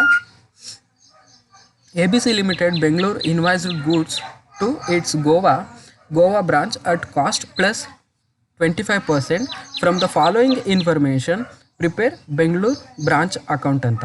ಈಗ ಪರ್ಟಿಕ್ಯುಲರ್ಸ್ ಕೊಟ್ಟಿದ್ದಾನೆ, ಅದ್ರದ್ದು ಟ್ರಾನ್ಸಾಕ್ಷನ್ಸ್ಗಳನ್ನ ಈ ಪ್ರಾಬ್ಲಮಲ್ಲಿ ಕೊಟ್ಟಿದ್ದಾನೆ. ಈಗ stock at branch on 1st April ಅಂದರೆ ಓಪನಿಂಗ್ ಸ್ಟಾಕ್ ಬ್ರಾಕೆಟಲ್ಲಿ IP ಅಂತ ಕೊಟ್ಟಿರ್ತಾನೆ. ನಿಮ್ಮ ಎಕ್ಸಾಮಿನೇಷನ್ಸಲ್ಲೂ ಅಷ್ಟೇ ಎಕ್ಸಾಕ್ಟಾಗಿ ಅವನು ಇನ್ವಾಯ್ಸ್ ಪ್ರೈಸ್ ಅಂತ ಸಮ್ಟೈಮ್ ಹೇಳಿರೋದಿಲ್ಲ, ಜಸ್ಟ್ ಬ್ರಾಕೆಟಲ್ಲಿ IP ಅಂತ ಮೆನ್ಷನ್ ಮಾಡಿರ್ತಾನೆ. ಅಂದರೆ IP ಮೀನ್ಸ್ ಇನ್ವಾಯ್ಸ್ ಪ್ರೈಸ್ ಅಂತ. ಮತ್ತು ಇನ್ವಾಯ್ಸ್ ಪ್ರೈಸ್ ಪ್ರಾಬ್ಲಮ್ ಅಂತ ನಿಮ್ಗೆ ಗೊತ್ತಾಗಬೇಕು ಅಂತಂದರೆ ಇಲ್ಲಿ ಮೇಲ್ಗಡೆ ಒಂದು ಪರ್ಸೆಂಟೇಜ್ನ ಮೆನ್ಷನ್ ಮಾಡಿರ್ತಾನೆ, ಎಷ್ಟು ಪರ್ಸೆಂಟೇಜಲ್ಲಿ ಪ್ರಾಫಿಟ್ನ ಆ್ಯಡ್ ಮಾಡಿದ್ದಾರೆ ಅಂತ. ಈಗ stock at branch on 1st April 2011 opening ಸ್ಟಾಕ್ನ ನೀವು ಎಂಟ್ರಿ ಮಾಡ್ತೀರಾ. ಓಪನಿಂಗ್ ಸ್ಟಾಕು ಅಂದರೆ ಓಪನಿಂಗ್ ಅಸೆಟ್ ಬ್ಯಾಲೆನ್ಸ್. ಇದು ಓಪನಿಂಗ್ ಅಸೆಟು 8,000 ಕೊಟ್ಟಿದ್ದಾನೆ, 8,000ನ ನೀವು ಎಂಟ್ರಿ ಮಾಡಿದ್ರಿ. ಹಾಗೆ ಓಪನಿಂಗ್ ಡೆಟಾರ್ಸ್ ಕೊಟ್ಟಿದ್ದಾನೆ 5,200 ಎಂಟ್ರಿ ಮಾಡಿದ್ರಿ. ಈಗ ನಾವು ಲಾಸ್ಟು ಇಲ್ಲಿ ಡಿಸ್ಕಷನ್ ಮಾಡಿದ್ದೀವಿ ನೋಡಿ, ಓಪನಿಂಗ್ ಸ್ಟಾಕ್ದು ನೀವು ಎಂಟ್ರಿ ಮಾಡ್ತೀರಾ, ಅದು ಓಪನಿಂಗ್ ಸ್ಟಾಕ್ದು ಸ್ಟಾಕ್ ರಿಸರ್ವ್ ಅದ್ರ ಆಪೋಸಿಟ್ ಎಂಟ್ರಿಲಿ ನೀವು ಎಂಟ್ರಿ ಮಾಡ್ತಾ ಹೋಗಬೇಕು. ಕ್ಲೋಸಿಂಗ್ ಸ್ಟಾಕ್ನ ನೀವು ಎಂಟ್ರಿ ಮಾಡಿದ್ರೆ ಅದ್ರದ್ದು ಕ್ಲೋಸಿಂಗ್ ಸ್ಟಾಕ್ದು ನೀವು ಲೋಡಿಂಗ್ ಚಾರ್ಜಸ್ನ ನೀವು ಆಪೋಸಿಟ್ ಎಂಟ್ರಿ ಮಾಡ್ತಾ ಹೋಗಬೇಕು. ಈಗ ನೀವು ಫಸ್ಟ್ ಏನು ಮಾಡಿದ್ರೆ ಇಲ್ಲಿ ಓಪನಿಂಗ್ ಸ್ಟಾಕ್ನ ನೀವು ಎಂಟ್ರಿ ಮಾಡಿದ್ರಾ, 8,000 rupees ಓಪನಿಂಗ್ ಸ್ಟಾಕ್ ಇದೆ. ಈಗ ಈ ಎಂಟ್ರಿದು ಆಪೋಸಿಟ್ ಎಂಟ್ರಿ ಯಾವುದು, ಲೋಡಿಂಗ್ ಚಾರ್ಜು, ಅಂದರೆ ಈ ಸ್ಟಾಕ್ ಮೇಲೆ ಎಷ್ಟು ಪರ್ಸೆಂಟು ಅಥವಾ ಎಷ್ಟು ಅಮೌಂಟು ಪ್ರಾಫಿಟ್ನ ನಾವು ಇಲ್ಲಿ ಆ್ಯಡ್ ಆಗಿದೆ ಅಂತ ನಾವು ಇಲ್ಲಿ ತೋರಿಸ್ಬೇಕು. ಈಗ ಟೋಟಲು 8,000 ರೂಪಾಯಿ ಇದೆ ಅಂತ ಅಂದರೆ ಈ 8,000ದಲ್ಲಿ 25% ಪ್ರಾಫಿಟ್ ಆಲ್ರೆಡಿ ಆ್ಯಡ್ ಆಗಿದೆ ಅಂತ. ಅಂದರೆ ಈ 8,000 ರೂಪಾಯಿ ಏನು ಇನ್ವಾಯ್ಸ್ ಪ್ರೈಸು. ಇನ್ವಾಯ್ಸ್ ಪ್ರೈಸ್ ಅಂದ್ರೇನು, ಕಾಸ್ಟ್ ಪ್ಲಸ್ ಪ್ರಾಫಿಟ್ ಅಂತ. ಅಂದರೆ ಒಂದು ಪ್ರಾಡಕ್ಟ್ನ ಮ್ಯಾನುಫ್ಯಾಕ್ಚರ್ ಮಾಡಲಿಕ್ಕೆ ಎಷ್ಟು ಖರ್ಚಾಗಿದೆಯೋ ಅಷ್ಟು ಕಾಸ್ಟು ಪ್ಲಸ್ ಪ್ರಾಫಿಟ್ಟು, ಇವೆರಡು ಟೋಟಲ್ನ ನಾವು ಇನ್ವಾಯ್ಸ್ ಪ್ರೈಸ್ ಅಂತ ಹೇಳುವಂಥದ್ದು. ಪ್ರಾಬ್ಲಮಲ್ಲಿ ಏನು ಮಾಡಿದ್ದಾನೆ, 8,000 ರೂಪಾಯಿ ಇನ್ವಾಯ್ಸ್ ಪ್ರೈಸ್ ಕೊಟ್ಟಿದ್ದಾನೆ. ಸೊ ನಮಗೆ ಕಾಸ್ಟ್, ಆ ಪ್ರಾಡಕ್ಟ್ ಕಾಸ್ಟ್ ಎಷ್ಟಾಗಿದೆ ಅಂತಲೂ ಗೊತ್ತಿಲ್ಲ, ನಮಗೆ ಪ್ರಾಫಿಟ್ ಎಷ್ಟು ಅಂತಲೂ ಗೊತ್ತಿಲ್ಲ. ಪ್ರಾಫಿಟ್ ನಾವು ಏನಂತ ಮೆನ್ಷನ್ ಮಾಡಿದ್ದಾನೆ, 25% ಆನ್ ಕಾಸ್ಟ್ ಅಂತ ಕೊಟ್ಟಿದ್ದಾನೆ. ಈಗ ನಾವು 25% ಆನ್ ಕಾಸ್ಟ್ ಅಂತ ಅಂದರೆ ನಮಗೆ ಗೊತ್ತಾಗಬೇಕು. ನಮಗೆ ಕಾಸ್ಟು ಈ ಪ್ರಾಬ್ಲಮಲ್ಲಿ ಗೊತ್ತಿಲ್ಲ. ಅವ್ನು ಪ್ರಾಬ್ಲಮಲ್ಲಿ ಕೊಟ್ಟಿರುವಂಥದ್ದು 8,000 ರೂಪಾಯಿ ಕೊಟ್ಟಿದ್ದಾನೆ. ಆ 8,000 ರೂಪಾಯಿ ಇನ್ವಾಯ್ಸ್ ಪ್ರೈಸು. ಸೊ ನಾವು ಪ್ರಾಫಿಟ್ನ ನಾವು ಫೈಂಡ್ ಔಟ್ ಮಾಡಲಿಕ್ಕೆ ಈ 8,000 ಮೇಲೆ 25% ಮಾಡಿದ್ರೆ ನಮಗೆ ಪ್ರಾಫಿಟ್ ನಮಗೆ ಸಿಗೋದಿಲ್ಲ. It is wrong. ಇದು 8,000 ರೂಪಾಯಿ ಮೇಲೆ ನಾವು 25% ಏನಾದರೂ ಮಾಡ್ತು ಅಂತಂದರೆ ಆಗೇನಾಗುತ್ತೆ, ಈ 8,000 ರೂಪಾಯಿ ಅನ್ನುವಂಥದ್ದು invoice price, cost plus profit. Cost ಮತ್ತು ಪ್ರಾಫಿಟ್ ಅವೆರಡು ಟೋಟಲ್ ಅಮೌಂಟ್ ಮೇಲೆ 25% ಮಾಡಿದ್ರೆ ನಿಮಗೆ ಪ್ರಾಫಿಟ್ ನಿಮಗೆ ಸಿಗೋದಿಲ್ಲ. ಅದರಿಂದಾಗಿ ಈ ರೀತಿ ನೀವು ಮಾಡೋ ಆಗಿಲ್ಲ. ಏನಾದರೂ ಇನ್ವಾಯ್ಸ್ ಪ್ರೈಸ್ ಏನಾದರೂ ಪ್ರಾಬ್ಲಮಲ್ಲಿ ಕೊಟ್ಟಿದ್ರೆ ನೀವು 25%ನ 8,000 ರೂಪಾಯಿ ಮೇಲೆ ನೀವು ಮಾಡಲಿಕ್ಕೆ ಆಗೋದಿಲ್ಲ. ನೀವು ಯಾವ ರೀತಿ ಕ್ಯಾಲ್ಕುಲೇಟ್ ಮಾಡಬೇಕು ಅಂತಂದರೆ, ಇಲ್ಲಿ ಅವನು ಏನು ಅಮೌಂಟ್ ಕೊಟ್ಟಿರ್ತಾನೋ invoice price into 25 divided by 125. In case ಏನಾದರೂ ಅವನು 30% ಏನಾದರೂ ಕೊಟ್ಟಿದ್ದ ಅಂತಂದರೆ 30 ಡಿವೈಡೆಡ್ ಬೈ 130 ಮಾಡಿದ್ರೆ ಮಾತ್ರ ನಿಮಗೆ ಎಕ್ಸಾಕ್ಟ್ ಪ್ರಾಫಿಟ್ ನಿಮಗೆ ಸಿಗುತ್ತೆ. ಇದು ನಿಮ್ಮ 1,600 ರೂಪೀಸ್ ಅನ್ನುವಂಥದ್ದು ನಿಮಗೆ ಪ್ರಾಫಿಟ್. ಇದು ಒಂದು ಸೆಕೆಂಡ್ ಕೇಳಿಸ್ಕೊಳ್ಳಿ. ಒಂದು ಪ್ರಾಬ್ಲಮಲ್ಲಿ ಕೊಟ್ಟಿರುವಂಥದ್ದು ಇನ್ವಾಯ್ಸ್ ಪ್ರೈಸ್ ಎಷ್ಟು ಕೊಟ್ಟಿದ್ದಾನೆ, 8,000 ರೂಪಾಯಿ ಕೊಟ್ಟಿದ್ದಾನೆ. ಇಲ್ಲಿ ನೋಡಿ, 8,000 ರೂಪಾಯಿ ಇನ್ವಾಯ್ಸ್ ಪ್ರೈಸ್ ಕೊಟ್ಟಿದ್ದಾನೆ ಅಲ್ವಾ. ಇದ್ರದ್ದು ಪ್ರಾಫಿಟ್ ಎಷ್ಟು ಅಂತ ಹೇಳ್ತಾನೆ, 25% ಆನ್ ಕಾಸ್ಟ್ ಅಂತ ಹೇಳ್ತಾನೆ. ಇನ್ವಾಯ್ಸ್ ಪ್ರೈಸ್ ಅಂತಂದರೆ ಕಾಸ್ಟ್ ಪ್ಲಸ್ ಪ್ರಾಫಿಟ್. ಕಾಸ್ಟು ಇದೆ, ಪ್ರಾಫಿಟ್ ಇದೆ, ಅವೆರಡು ಟೋಟಲ್ ಅಮೌಂಟ್ನೇ ನಾವು ಇನ್ವಾಯ್ಸ್ ಪ್ರೈಸ್ ಅಂತ ಹೇಳುವಂಥದ್ದು. ಸೊ ನಾವು ಈ 25% ಆನ್ ಕಾಸ್ಟ್ ಅಂತಂದರೆ ಈ ಕಾಸ್ಟ್ ಮೇಲೆ ನಾವು 25% ಮಾಡಬೇಕು ಅಂತ ಅದರ ಅರ್ಥ. ಈಗ ನಾವು ಇದ್ರ ಮೇಲೆ ಈ ಅಮೌಂಟ್ ಮೇಲೆ ನಾವು 25% ನಾವು ಮಾಡಲಿಕ್ಕೆ ಆಗೋದಿಲ್ಲ. ಅದರಿಂದಾಗಿ 8,000 ಇಂಟು 25% ಮಾಡಿದ್ರೆ 2,000 ಬರುತ್ತೆ. It is wrong. 8,000 ಮೇಲೆ 25% ಮಾಡೋದಲ್ಲ. 8,000 ಇಂಟು 25 ಡಿವೈಡೆಡ್ ಬೈ 125 ಮಾಡಿದ್ರೆ ನಿಮಗೆ ಎಕ್ಸಾಕ್ಟ್ ಪ್ರಾಫಿಟ್ ನಿಮಗೆ ಸಿಗುತ್ತೆ. ಎಷ್ಟು ಅಮೌಂಟ್ನ ಅವನು ಪ್ರಾಫಿಟ್ನ 8,000ಕ್ಕೆ ಆ್ಯಡ್ ಮಾಡಿದ್ದಾನೆ ಅಂತ. ಬೇಕು ಅಂದರೆ ನೀವು ಒಂದು ಸೆಕೆಂಡ್ ನೀವು ಕನ್ಫರ್ಮ್ ಮಾಡ್ಕೊಬೋದು. ಈಗ 1,600 ರೂಪೀಸ್ ನಿಮಗೆ ಪ್ರಾಫಿಟ್ ಬಂದಿದೆ ಅಂತಂದರೆ, ಈಗ ನೀವು ಕಾಸ್ಟ್ ಪ್ರೈಸ್ ನಿಮ್ಗೆ ಗೊತ್ತಾಗಬೇಕು ಅಂತಂದರೆ ಟೋಟಲ್ ಇನ್ವಾಯ್ಸ್ ಪ್ರೈಸಲ್ಲಿ ಪ್ರಾಫಿಟ್ನ ಲೆಸ್ ಮಾಡಿದ್ರೆ ನಿಮಗೆ ಕಾಸ್ಟ್ ಪ್ರೈಸ್ ಸಿಗುತ್ತೆ. ಇದು 6,400 ರೂಪೀಸ್ ನಿಮಗೆ ಕಾಸ್ಟು. ಸೊ ಅವನು ಪ್ರಾಫಿಟ್ ಆ್ಯಡ್ ಮಾಡಿರುವಂಥದ್ದು 25% ಆನ್ ಕಾಸ್ಟ್ ಅಂತ. ಈಗ ನೀವು 6,400 ರೂಪೀಸ್ ಮೇಲೆ ನೀವು 25% ಮಾಡಿದ್ರೆ 1,600 ರೂಪೀಸ್ ಹೇಗೆ ಪ್ರಾಫಿಟ್ ನಿಮಗೆ ಎಕ್ಸಾಕ್ಟಾಗಿ ಗೊತ್ತಾಗುತ್ತೆ. ಅದರಿಂದಾಗಿ ಅವನೇನಾದರೂ ಪ್ರಾಬ್ಲಮಲ್ಲಿ ನಿಮಗೆ ಇನ್ವಾಯ್ಸ್ ಪ್ರೈಸ್ ಕೊಟ್ಟಿದ್ರೆ ನೀವು ಆ ಟೈಮಲ್ಲಿ 25% ಆನ್ ಇನ್ವಾಯ್ಸ್ ಪ್ರೈಸ್ ಮಾಡೋ ಆಗಿಲ್ಲ, 25% ಆನ್ ಕಾಸ್ಟ್ ಮಾಡಬೇಕು. ಅದರಿಂದಾಗಿ ನೀವು ಎಕ್ಸಾಕ್ಟಾಗಿ ಪ್ರಾಫಿಟ್ನ ನೀವು ಕ್ಯಾಲ್ಕುಲೇಟ್ ಮಾಡ್ಕೋಬೇಕು ಅಂತಂದರೆ 8,000 ಇಂಟು 25 ಡಿವೈಡೆಡ್ ಬೈ 125 ಮಾಡಿದ್ರೆ ನಿಮಗೆ ಪ್ರಾಫಿಟ್ಟು ನಿಮಗೆ ಸಿಗ್ತಾ ಹೋಗುತ್ತೆ. ಓಕೆನಾ. ಅದರಿಂದಾಗಿ ನೀವು ಕನ್ಫರ್ಮಾಗಿ ನಿಮ್ಮ ಕನ್ಫ್ಯೂಷನ್ ಆಗುವಂಥ ಏರಿಯಾನೇ ಇದು. ನೀವು 25% ಆನ್ 8,000 ಮಾಡಬೇಕಾ ಅಥವಾ 25 ಡಿವೈಡೆಡ್ ಬೈ 125 ಮಾಡಬೇಕಾ ಅಂತ. ಅದರಿಂದಾಗಿ ನೀವು ಎಕ್ಸಾಕ್ಟಾಗಿ ನೀವು ತಿಳ್ಕೊಂಬಿಡಿ. ಅವನೇನಾದರೂ ಇನ್ವಾಯ್ಸ್ ಪ್ರೈಸ್ ಅಂತ ಏನಾದರೂ ಕೊಟ್ಟಿದ್ರೆ 25 ಡಿವೈಡೆಡ್ ಬೈ 125 ಮಾಡಬೇಕು. ಅಂದರೆ 25 ಡಿವೈಡೆಡ್ ಬೈ ಅಂತಂದರೆ ಅವನಿಲ್ಲಿ ಎಷ್ಟು ಪರ್ಸೆಂಟೇಜ್ ಮೆನ್ಷನ್ ಮಾಡಿರ್ತಾನೋ ಅದ್ರ ಬೇಸ್ ಮೇಲೆ. ಈಗ 30% ಕೊಟ್ಟಿದ್ದ ಅಂತಂದರೆ 30 ಡಿವೈಡೆಡ್ ಬೈ 130 ಮಾಡಬೇಕು ನಿಮಗೆ ಪ್ರಾಫಿಟ್ ಗೊತ್ತಾಗಬೇಕು ಅಂತಂದರೆ. ಇನ್ ಕೇಸ್ ಈಗ stock at branch on 1st April ಅಂತ ಕೊಟ್ಟು ಬ್ರಾಕೆಟಲ್ಲಿ ಅಟ್ ಕಾಸ್ಟ್ ಅಂತ ಕೊಟ್ಟಿದ್ದ. ಈ ಪ್ರಾಬ್ಲಮ್ ಕೊಟ್ಟಿರುವಂಥದ್ದು ಇನ್ವಾಯ್ಸ್ ಪ್ರೈಸ್ ಅಂತ ಕೊಟ್ಟಿದ್ದಾನೆ, ಮೆನ್ಷನ್ ಮಾಡಿದ್ದಾನೆ. ಬಟ್ ಇನ್ ಕೇಸ್ ಏನಾದರೂ ಬ್ರಾಕೆಟಲ್ಲಿ ಅಟ್ ಕಾಸ್ಟ್ ಅಂತ ಕೊಟ್ಟರೆ ಆ ಟೈಮಲ್ಲಿ ನೀವೇನು ಮಾಡಬೇಕು 8,000 ಇಂಟು 25% ಮಾಡಬೇಕು. ಆಗ ಏನಕ್ಕೆ ಅಂತಂದರೆ ಅವ್ನು ಕೊಟ್ಟಿರುವಂಥದ್ದೇ ಕಾಸ್ಟು, ಅವನೇನು ಹೇಳ್ತಾನೆ ಅಂತಂದರೆ ಕಾಸ್ಟ್ ಪ್ರೈಸ್ ಮೇಲೆ 25% ಅಂತ ಹೇಳ್ತಾನೆ. ಆಗ ನೀವು 8,000 ಮೇಲೆ ನೀವು 25% ಮಾಡಿ ನೀವು ಪ್ರಾಫಿಟ್ನ ತೋರಿಸ್ಕೋಬೇಕು. ಸೊ ಈ ಪ್ರಾಬ್ಲಮಲ್ಲಿ ಏನಾಗಿದೆ, ಇವನು ಇನ್ವಾಯ್ಸ್ ಪ್ರೈಸ್ ಕೊಟ್ಟಿರೋದ್ರಿಂದ 8,000 ಇಂಟು 25 ಡಿವೈಡೆಡ್ ಬೈ 125 ಮಾಡಿದ್ರೆ ಅವನು ಪ್ರಾಫಿಟ್ನ ಎಷ್ಟು ಆ್ಯಡ್ ಮಾಡಿದ್ದಾನೆ ಅನ್ನುವಂಥದ್ದು ನಿಮಗೆ ಗೊತ್ತಾಗ್ತಾ ಹೋಗುತ್ತೆ. ಸೊ 1,600 ರೂಪೀಸ್ ಆ್ಯಡ್ ಮಾಡಿದ್ರಿ. ಈಗ ನೆಕ್ಸ್ಟು ಟ್ರಾನ್ಸಾಕ್ಷನ್ಸ್ ಏನಿದೆ, ಓಪನಿಂಗ್ ಡೇಟಾಸ್ ಎಂಟ್ರಿ ಮಾಡಿದ್ದೀರಾ. ಆ್ಯಂಡ್ ದೆನ್ ಗೂಡ್ಸ್ ಎಂಟು ಬ್ರಾಂಚ್ ಬ್ರಾಕೆಟಲ್ಲಿ ಇನ್ವಾಯ್ಸ್ ಪ್ರೈಸ್ ಅಂತ ಕೊಟ್ಟಿದ್ದಾನೆ. ಸೊ 40,000ನ ನೀವು ಎಂಟ್ರಿ ಮಾಡ್ತೀರಾ. ಗೂಡ್ಸ್ ಎಂಟು ಬ್ರಾಂಚ್ ಅಂತಂದರೆ ಡೆಬಿಟ್ ಸೈಡಲ್ಲಿ ನೀವು ಎಂಟ್ರಿ ಮಾಡಿದ್ರಿ 40,000. ಈಗ ಗೂಡ್ಸ್ ಎಂಟು ಬ್ರಾಂಚ್ ಅನ್ನುವಂಥದ್ರದ್ದು ನೀವು ಲೋಡಿಂಗ್ ಚಾರ್ಜ್ನ ನೀವು ಫೈಂಡ್ ಔಟ್ ಮಾಡಿ ನೀವು ಕ್ರೆಡಿಟ್ ಸೈಡಲ್ಲಿ ಆಪೋಸಿಟ್ ಎಂಟ್ರಿ ಹಾಕಬೇಕಲ್ವಾ. ಈಗ ಗೂಡ್ಸ್ ಎಂಟ್ರಿ ಬ್ರಾಂಚ್ ಅಂತ ಹಾಕ್ತೀರಾ, ಬ್ರಾಕೆಟಲ್ಲಿ ಲೋಡಿಂಗ್ ಚಾರ್ಜ್ ಅಂತ ನೀವು ತೋರಿಸ್ತೀರಾ. ಈಗ 40,000 ಇಂಟು 25 ಡಿವೈಡೆಡ್ ಬೈ 125 ನೀವು ಮಾಡ್ತಾ ಹೋಗ್ತೀರಾ. ಆಗ 8,000 ರೂಪೀಸ್ ಬರುತ್ತೆ. And then next credit sale ಅಂತ ಕ್ಯಾಶ್ ಸೇಲ್ಸ್ ಅಂತ ಕೊಟ್ಟಿದ್ದಾನೆ, ಮತ್ತು ಕ್ರೆಡಿಟ್ ಸೇಲ್ಸ್ ಅಂತ ಕೊಟ್ಟಿದ್ದಾನೆ, ಮತ್ತು ಕ್ಯಾಶ್ ರಿಸೀವ್ಡ್ ಫ್ರಮ್ ಡೆಟಾರ್ಸ್ ಅಂತ ಕೊಟ್ಟಿದ್ದಾನೆ. ನಿಮ್ಗೆ ಆಲ್ರೆಡಿ ಗೊತ್ತು, ಕ್ಯಾಶ್ ಸೇಲ್ಸ್ನ ಎಂಟ್ರಿ ಮಾಡ್ತೀರಾ, ಕ್ಯಾಶ್ ರಿಸೀವ್ಡ್ ಫ್ರಮ್ ಡೆಟಾರ್ಸ್ನ ಎಂಟ್ರಿ ಮಾಡ್ತೀರಾ. ಕ್ರೆಡಿಟ್ ಸೇಲ್ ಎಲ್ಲಿ ಎಫೆಕ್ಟ್ ಆಗುತ್ತೆ ಅಂತಂದರೆ ಕ್ಲೋಸಿಂಗ್ ಡೇಟಾಸ್ನ ಫೈಂಡ್ ಔಟ್ ಮಾಡಲಿಕ್ಕೆ ಮಾತ್ರ. ಸೊ ಈಗ ನೀವು ಎಂಟ್ರಿ ಮಾಡಿ cash sales rupees 18,700, cash received by debtors rupees 28,500. And then next entry ಏನು ಕೊಟ್ಟಿದ್ದಾನೆ, ಸೇಲ್ಸ್ ರಿಟರ್ನ್ ಫ್ರಮ್ ಡೆಟಾರ್ಸ್. ಇದು ಕೂಡ ಕ್ಲೋಸಿಂಗ್ ಡೇಟಾಸ್ನ ಫೈಂಡ್ ಔಟ್ ಮಾಡಲಿಕ್ಕೆ ಎಫೆಕ್ಟ್ ಆಗುವಂಥದ್ದು, ಬ್ರಾಂಚ್ ಅಕೌಂಟ್ನಲ್ಲಿ ಎಫೆಕ್ಟ್ ಆಗೋದಿಲ್ಲ. ಬ್ಯಾಡ್ ಡೇಟ್ಸು ಇದು ಕೂಡ ಕ್ಲೋಸಿಂಗ್ ಡೇಟಾಸ್ನ ಫೈಂಡ್ ಔಟ್ ಮಾಡಲಿಕ್ಕೆ. ಮತ್ತು ಗೂಡ್ಸ್ ರಿಟರ್ನ್ ಬೈ ಬ್ರಾಂಚ್ ಬ್ರಾಕೆಟಲ್ಲಿ ಇನ್ವಾಯ್ಸ್ ಪ್ರೈಸ್ ಅಂತ ಮೆನ್ಷನ್ ಮಾಡಿದ್ದಾನೆ. ಸೊ 800 ರೂಪೀಸ್ ಕೊಟ್ಟಿದ್ದಾನೆ. ಗೂಡ್ಸ್ ರಿಟರ್ನ್ ಆಗ್ತಿದೆ ಅಂತಂದರೆ ಬ್ರಾಂಚಿಂದ ಹೆಡ್ ಆಫೀಸ್ಗೆ ರಿಟರ್ನ್ ಆಗ್ತಿದೆ ಅಂತ. ಸೊ ಅದನ್ನು ನೀವೆಲ್ಲೇ ಎಂಟ್ರಿ ಹಾಕ್ತೀರಾ, ಕ್ರೆಡಿಟ್ ಸೈಡಲ್ಲಿ ನೀವು ಎಂಟ್ರಿ ಹಾಕುವಂಥದ್ದು 800 ರೂಪೀಸ್. ಸೊ ಇದು ಇನ್ವಾಯ್ಸ್ ಪ್ರೈಸ್ ಇರೋದ್ರಿಂದ ಈಗ ಇದ್ರದ್ದು ನೀವು ಲೋಡಿಂಗ್ ಚಾರ್ಜ್ನ ನೀವು ಫೈಂಡ್ ಔಟ್ ಮಾಡಬೇಕಲ್ವಾ. ಗೂಡ್ಸ್ ರಿಟರ್ನ್, ಸೊ ಲೋಡಿಂಗ್ ಅಂತ ನೀವು ಬ್ರಾಕೆಟಲ್ಲಿ ಹಾಕ್ತೀರಾ 800 ಇಂಟು 25 ಡಿವೈಡೆಡ್ ಬೈ 125. ಸೊ 160 ನಿಮಗೆ ಲೋಡಿಂಗ್ ನಿಮಗೆ ಗೊತ್ತಾಗುತ್ತೆ. Next cash send to branch for ಎಕ್ಸ್ಪೆನ್ಸಸ್ಗೋಸ್ಕರ ಹೆಡ್ ಆಫೀಸು ಬ್ರಾಂಚ್ ಆಫೀಸ್ಗೆ ಗೂಡ್ಸ್ನ ಸೆಂಡ್ ಮಾಡ್ತಿದೆ. ಏನೇನು ಎಕ್ಸ್ಪೆನ್ಸಸ್ಸು, ರೆಂಟ್ಗೋಸ್ಕರ ಮತ್ತು ಸ್ಯಾಲ್ರಿಗೋಸ್ಕರ, ಪೆಟ್ಟಿ, ಕ್ಯಾಶ್ಗೋಸ್ಕರ ಇದು ಕ್ಯಾಶ್ನ ಸೆಂಡ್ ಮಾಡಿದೆ. ಸೊ ಹೆಡ್ ಆಫೀಸಿಂದ ಬ್ರಾಂಚ್ ಆಫೀಸ್ಗೆ ಸೆಂಡ್ ಆಗ್ತಿರುವಂಥದ್ದು. ಸೊ ಡೆಬಿಟ್ ಸೈಡಲ್ಲಿ ನೀವು ಎಂಟ್ರಿ ಮಾಡಿದ್ರಿ. ಇನ್ನು last entry stock at branch on 31st March ಅಂತಂದರೆ ಕ್ಲೋಸಿಂಗ್ ಸ್ಟಾಕ್ ಎಷ್ಟಿದೆ, 6,000 ಕೊಟ್ಟಿದ್ದಾನೆ. ಬ್ರಾಕೆಟಲ್ಲಿ ಇನ್ವಾಯ್ಸ್ ಪ್ರೈಸ್ ಅಂತ ಹೇಳ್ತಾನೆ. ಸೊ ಕ್ಲೋಸಿಂಗ್ ಸ್ಟಾಕ್ದು ನೀವು ಸ್ಟಾಕ್ ರಿಸರ್ವ್ನ ನೀವು ಫೈಂಡ್ ಔಟ್ ಮಾಡ್ಕೊತಾ ಹೋಗಬೇಕು. ಅಂತಂದರೆ stock reserve nothing but loading charge, ಅಂದರೆ ಪ್ರಾಫಿಟ್ನ ಹೆಡ್ ಆಫೀಸ್ನವ್ರು ಆ್ಯಡ್ ಮಾಡಿರುವಂಥದ್ದು. ಸೊ 6,000 ಇಂಟು 25 ಡಿವೈಡೆಡ್ ಬೈ 125 ಆಗ್ತೀರಾ, 1,200 ನಿಮಗೆ ಬರ್ತಾ ಹೋಗುತ್ತೆ. ಸೊ ಇಲ್ಲಿ ಓಪನಿಂಗ್ ಅಸೆಟ್ನ ಬರೆಯುವಾಗ ಸ್ಟಾಕ್ ಬರ್ತಿದ್ದೀರಾ, ಡೆಟಾರ್ಸ್ ಬರ್ತಿದ್ದೀರಾ. ಸೊ ಇಲ್ಲಿ ಸ್ಟಾಕ್ದು ಕ್ಲೋಸಿಂಗ್ ಸ್ಟಾಕ್ ಅವನಿಗೆ ಕೊಟ್ಟಿದ್ದಾನೆ. ಸೊ ಡೆಟಾರ್ಸ್ದು ಕ್ಲೋಸಿಂಗ್ ಸ್ಟಾಕು ಇಲ್ಲಿ ಪ್ರಾಬ್ಲಮಲ್ಲಿ ಅವನು ಕೊಟ್ಟಿಲ್ಲ ಅಂತಂದರೆ ನೀವು ಸಪ್ರೇಟು ನೀವು ಕ್ಯಾಲ್ಕುಲೇಷನ್ ಮಾಡ್ತಾ ಹೋಗಬೇಕು.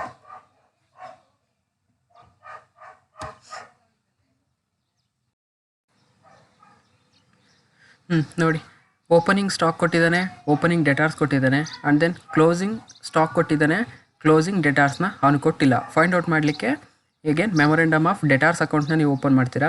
ಓಪನಿಂಗ್ ಡೆಟಾರ್ಸ್ ಎಷ್ಟಿದೆ 5,200ನ ನೀವು ಎಂಟ್ರಿ ಮಾಡ್ತೀರಾ. ಆ್ಯಂಡ್ ದೆನ್ ಈ ವರ್ಷ ಯಾವುದಾದ್ರೂ ಕ್ರೆಡಿಟ್ ಸೇಲ್ ಆಗಿದೆ ಅಂತ ನೀವು ನೋಡ್ಕೊಬೇಕು. ಈಗ ಕ್ರೆಡಿಟ್ ಸೇಲ್ ಆಗಿದೆಯಾ, ಕ್ರೆಡಿಟ್ ಸೇಲ್ ರೂಪೀಸ್ 30,000 ಎಂಟ್ರಿ ಮಾಡಿದ್ರಿ. ಆ್ಯಂಡ್ ದೆನ್ ಕ್ರೆಡಿಟ್ ಸೈಡಲ್ಲಿ ಯಾವುದಾದ್ರು ಬರುತ್ತೆ, ಬ್ಯಾಡ್ ಡೇಟ್ಸು ಮತ್ತು ಡಿಸ್ಕೌಂಟ್ ಏನಾದರೂ ಇದ್ದರೆ ಅದನ್ನು ನೀವು ಎಂಟ್ರಿ ಮಾಡ್ತಾ ಹೋಗ್ತೀರಾ. ಮತ್ತು ಸೇಲ್ಸ್ ರಿಟರ್ನ್ ಬೈ ಡೆಟಾರ್ಸ್ ಆಗಿತ್ತು ಅಂತಂದರೆ ಅದನ್ನು 700 ಮಾಡ್ತೀರಾ. ಮತ್ತು ಕ್ಯಾಶ್ ರಿಸೀವ್ಡ್ ಫ್ರಮ್ ಡೆಟಾರ್ಸ್ ಅಂತ ಇತ್ತು ಅಂತಂದರೆ ಅದನ್ನು ಎಂಟ್ರಿ ಮಾಡ್ತೀರಾ. ಇನ್ನು ರಿಮೈನಿಂಗ್ ಬ್ಯಾಲೆನ್ಸ್ ಉಳ್ಕೊಳ್ಳುವಂಥದ್ದು 5,200. ಇದು ನಿಮ್ಮ ಕ್ಲೋಸಿಂಗ್ ಡೆಟಾರ್ಸ್ ಅಂತಂದರೆ ಇದು ಲಾಸ್ಟ್ ಇಯರಲ್ಲಿ ಸಾಲ ಇರುವಂಥದ್ದು, ಅಂದರೆ ಇನ್ನೂ ಲಾಸ್ಟ್ ಇಯರಲ್ಲೇ ಇನ್ನು ಕ್ಯಾಶ್ ನಮಗೆ ರಿಟರ್ನ್ ಬರದೇ ಇರುವಂಥದ್ದು 5,200. ಸೊ ಈ ವರ್ಷ ನಾವು ಸಾಲವಾಗಿ ಮಾರಾಟ ಮಾಡಿರುವಂಥ ಗೂಡ್ಸು 30,000. ಸೊ ಟೋಟಲ್ಲು ನಾವು ಕಂಪ್ನಿಯವ್ರು ಕೊಟ್ಟಿರುವಂಥ ಟೋಟಲ್ಲು ಎಷ್ಟು ಸಾಲ ಅಂತಂದರೆ 35,200 ರೂಪೀಸ್ ಸಾಲ ಕೊಟ್ಟಿರುವಂಥದ್ದು. ಈಗ 35,200ಅಲ್ಲಿ ಈಗ ಬ್ಯಾಡ್ ಡೇಟ್ಸು ಅಂತಂದರೆ ನಮಗೆ ಈ 800 ರೂಪೀಸ್ ನಮಗೆ ಬರೋದೇ ಇಲ್ಲ ಅಂತ ಕನ್ಫರ್ಮ್ ಆಗಿದೆ. ಅದನ್ನು ನಾವು ಇಲ್ಲಿ ಲೆಸ್ ಮಾಡ್ಕೊಬೇಕು. ಸೊ ಕ್ರೆಡಿಟ್ ಎಂಟ್ರಿ ಆಗ್ತೀವಿ. ಮತ್ತು ಸೇಲ್ಸ್ ರಿಟರ್ನ್ ಅಂತಂದರೆ ಗೂಡ್ಸ್ನೇ ಅವರು ಕ್ಯಾಶ್ ಕೊಡೋ ಬದಲು ನಮಗೆ ಗೂಡ್ಸ್ನೇ ಅವರು ನಮಗೆ ರಿಟರ್ನ್ ಕೊಡ್ತಿದ್ದಾರೆ ಅಂತಂದರೆ ಅದು ನಮಗೆ 700 ರೂಪೀಸ್ ನಮಗೆ ಸಾಲ ರಿಕವರ್ ಆಯಿತು ಅಂತ. ಆ್ಯಂಡ್ ದೆನ್ ಕ್ಯಾಶ್ ರಿಸೀವ್ಡ್ ಅಂತಂದರೆ ತೊಗೊಂಡಿರುವಂಥ ಸಾಲಕ್ಕೆ 28,500 ರುಪೀಸ್ನವರು ನಮಗೆ ಸಾಲವನ್ನು ನಮಗೆ ರಿಟರ್ನ್ ಪೇ ಮಾಡ್ತಿದ್ದಾರೆ ಅಂತ. ಸೊ ಇವು ಮೂರನ್ನು ನಮಗೆ ಲೆಸ್ ಮಾಡಿಕೊಂಡ್ರೆ ಇನ್ನೂ ಈ ವರ್ಷ ನಮಗೆ ಡೆಟಾರ್ಸ್ ಆಗಿ ಉಳಿದಿರುವಂಥದ್ದು 5,200 ರುಪೀಸ್. ಇದನ್ನು ನೀವು ಕ್ಲೋಸಿಂಗ್ ನೀವು ಎಂಟ್ರಿ ಮಾಡ್ತಾ ಹೋಗಬೇಕು.